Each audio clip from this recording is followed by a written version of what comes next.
Hola, mi nombre es Camila Arana y hoy les vamos a hablar acerca del filósofo Nietzsche. Friedrich Nietzsche nació en 1844 y murió en 1900. Su padre y su abuelo fueron pastores protestantes, es decir, que él creció en un ambiente religioso. A la edad de 24 años se graduó en la Universidad de Filosofía Clásica. Ejerció como docente durante varios años hasta que se cansó del academicismo de la universidad. Nietzsche fue muy amigo de Richard Wagner, por quien profesaba cierta admiración, pero ellos se distanciaron luego de un tiempo.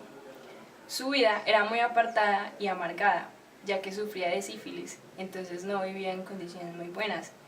En 1882 pretendió para matrimonio a Lou Salomé, quien lo rechazó, y entonces se dedicó a trabajar 100% en su filosofía. Mucha gente consideraba que su enfermedad y su estilo de vida afectaban su filosofía, pero ahora ya no lo consideramos así. Bueno, en 1900 Nietzsche muere después de estar recluido aproximadamente 11 años en centros de rehabilitación mental.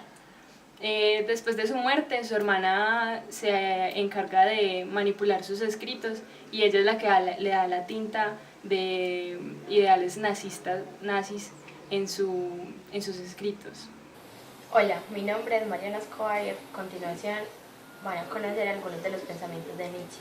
El primero es la crítica a la moral. Los argumentos fundamentales de Nietzsche era que los valores tradicionales, o sea, los que iban ligados a la esencia del cristianismo, estaban perdiendo importancia para las personas, lo que él llamó un nihilismo pasivo. Lo expresó en su famosa frase "Dios ha muerto". Estaba convencido de que los valores tradicionales formaban una moralidad esclava, la cual había sido creada por personas débiles y resentidas. Nietzsche afirmó el imperativo ético, que estaba basado en crear nuevos valores, reemplazar los valores tradicionales. Su discusión sobre esta posibilidad fue lo que llevó a la creación del superhombre. El error de la moral tradicional estaba, principalmente era que era algo muy antinatural, era algo que elevaba al hombre perfecto, algo que no existía. El ideal de esta moral era hacer al hombre bueno y aunque realmente lo convertía en un hombre esclavo de una ficción.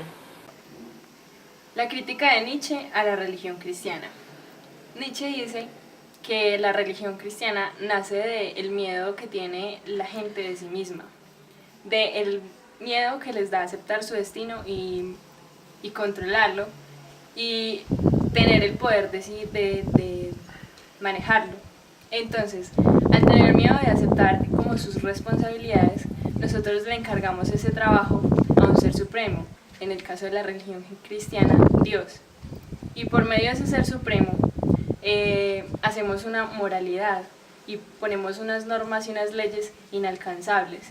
Entonces, con lo que Nietzsche estaba en desacuerdo es en que nosotros ponemos unas leyes y una moral muy alta y muy inalcanzable para el ser humano, muy difícil y muy idealista, por decirlo así. El cristianismo sería para el filósofo una moral vulgar que se opone a todos los valores de la virtud. Hola, mi nombre es Luisa Ramírez y les voy a hablar sobre el eterno retorno. Eterno retorno. En Nietzsche depende de cierta medida del positivismo de la época y a la vez que niega la posibilidad de la metafísica, representa la pérdida de la fe en Dios. Para Nietzsche la vida es un eterno retorno, es decir, que cuando están realizadas todas las combinaciones posibles de los elementos del mundo, quedará todavía un tiempo por delante. Entonces volverá a empezar el ciclo así indefinidamente. Entonces todo se repetirá. Con esto, todo lo malo y lo miserable. En este tiempo futuro, por elaborar, aparece una de las figuras más importantes en el pensamiento de Nietzsche, el que es el superhombre. Así, el hombre puede ir transformando tanto al mundo como a sí mismo, cambiando todos sus valores, encaminándose al superhombre. La transmutación de los valores tradicionales, el nihilismo. Nietzsche dice que la cultura europea ha llegado a su propia ruina y a la decadencia, y que por lo tanto hay que liberar al hombre de todos los valores falsos, devolviéndole el derecho a la vida y a la existencia. Para ello, el primer paso debe consistir en la transmutación de todos los valores de la cultura tradicional.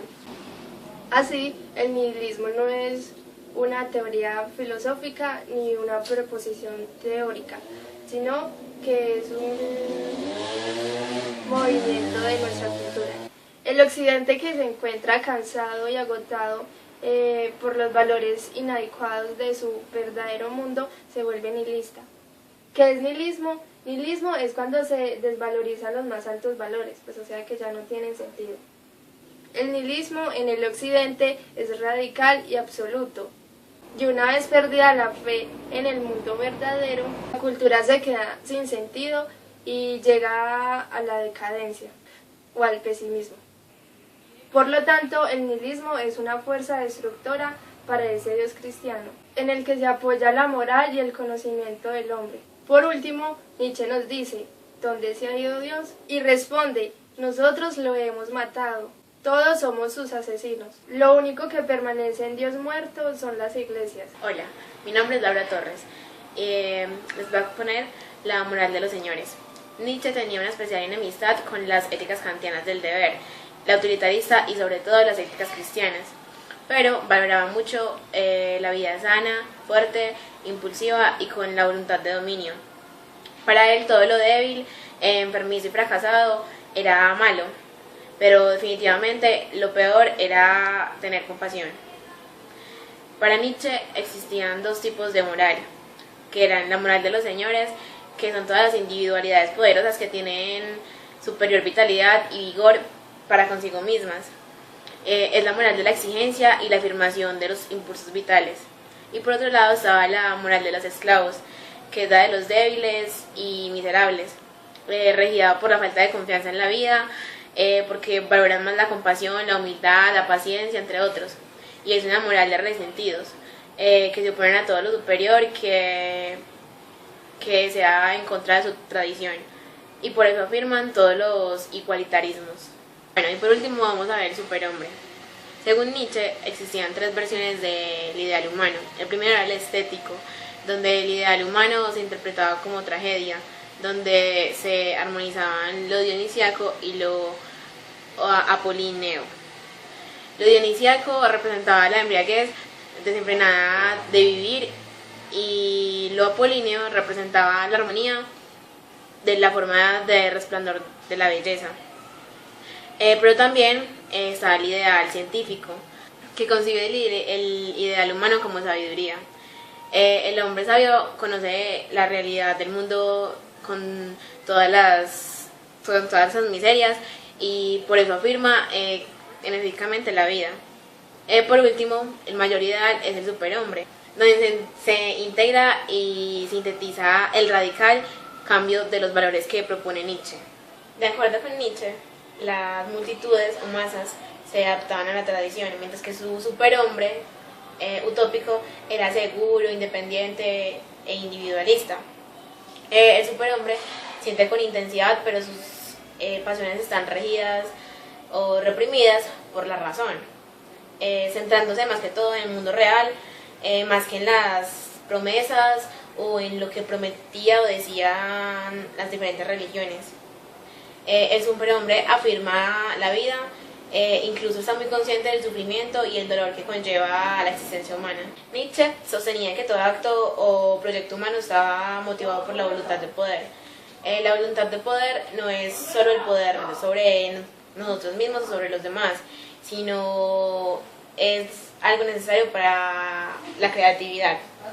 Tal capacidad se manifiesta en la autonomía del superhombre y su creatividad y su coraje. El superhombre entonces representa una nueva tabla de valores que son el amor a la vida, el sentido de la tierra, la exaltación de los instintos ascendentes. El hombre, para convertirse en un superhombre, se supone que ha de expulsar de su interior a Dios.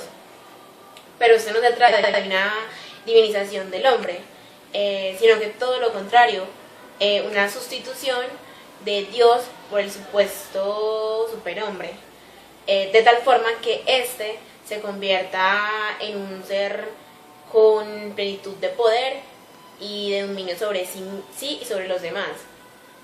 Por esta transformación requiere, según Nietzsche, de una voluntad de dominios y de agresión y de sentimientos hacia lo ajeno, y la voluntad de poder, obviamente. Eso fue todo por este video. Nos esperamos en un próximo video para seguir explicándoles sobre la filosofía. Gracias por verlo y no olviden suscribirse y darle like.